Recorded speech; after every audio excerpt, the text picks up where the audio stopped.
Smriti Mandhana scripted history on June 28, 2025, in Mumbai, becoming the first Indian woman to score centuries in all three formats: Tests, ODIs, and now T20Is. Her stunning 107 off 61 balls at the DY Patil Stadium led India to a commanding total in the first T20I against England. Mandhana's innings was a blend of elegance and power. She hit 14 boundaries and 3 sixes, maintained a strike rate over 175, and anchored the innings until the 18th over. This milestone places her in an elite club alongside Susie Bates, Meg Lanning, and Heather Knight, marking a defining moment in Indian women's cricket. India posted 198 for 4, their highest ever T20I score against England. Mandhana's timing and shot placement were clinical, consistently piercing gaps despite England rotating their bowlers. Her celebration, a modest bat raise and glance skyward, was echoed by a standing ovation from over 30,000 fans. Beyond individual brilliance, the innings reflects a new era. Mandhana began her career when women's cricket struggled for viewership. Now, her knock is trending globally, covered by major sports broadcasters in real time. This match marked the start of a 3-game T20I series. India leads 1-0, with the next match set for Ahmedabad. But this night will be remembered far beyond the series result, as the night when Mandhana joined the legends and elevated the standard for Indian women's cricket. In response to India's 198, England's chase never took off. The visitors were bowled out for 101 in just 14.5 overs, suffering their heaviest T20I defeat ever, a 97-run margin.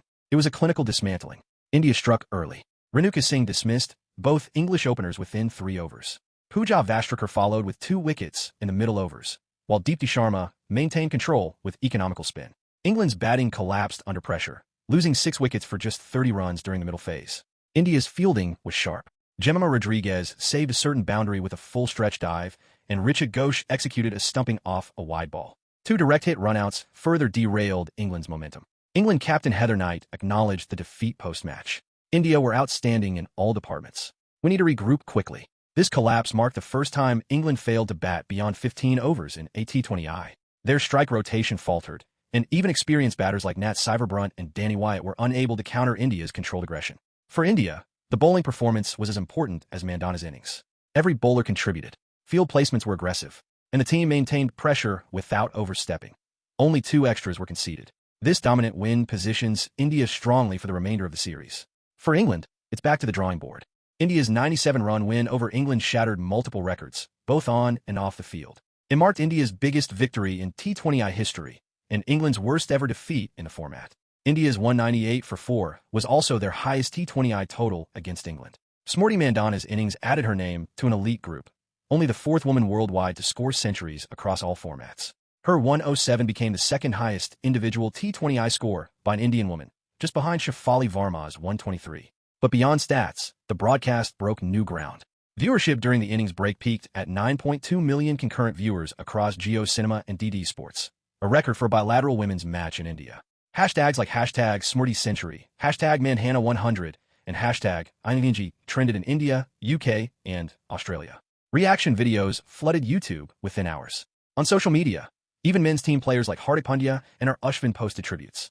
Globally, players including Elias Perry and Sarah Taylor praised the match's quality and Mandhana's composure. Media coverage was instant. ESPN Cricinfo called it a masterclass in tempo control, while Sky Sport highlighted India's new era of dominance. The New York Times described it as a pivot point in women's global cricket relevance. Following the match, BCCI announced that all remaining matches in the series will be broadcast in 7 regional languages, reflecting surging demand. Sponsors, too, responded. A major beverage brand announced a social campaign featuring Mandhana's match-winning 6. These moves underscore how women's cricket is transitioning from niche coverage to mainstream reach. While the cricketing world focuses on the next match in Ahmedabad, fans will remember this game as more than a victory. It was a confirmation that women's cricket can command scale, spectacle, and stakes. Smriti Mandhana's journey from Sangali to the global stage mirrors the rise of India's women's cricket. Identified early by scouts and honed at the National Cricket Academy, she has evolved into a complete batter and cultural icon. Her leadership in the Women's Premier League, WPL, has been pivotal. As captain of RCB, Mandhana has led from the front, even when early performances didn't yield titles. In interviews, she's credited the WPL for exposing Indian players to pressure situations and international strategies. The experience is showing. Mandhana's strike rate and consistency have improved, and so has her ability to anchor innings under spotlight. She's now India's 3rd highest run scorer in T20Is and closing in on the 3,000 run milestone, a first for an Indian woman.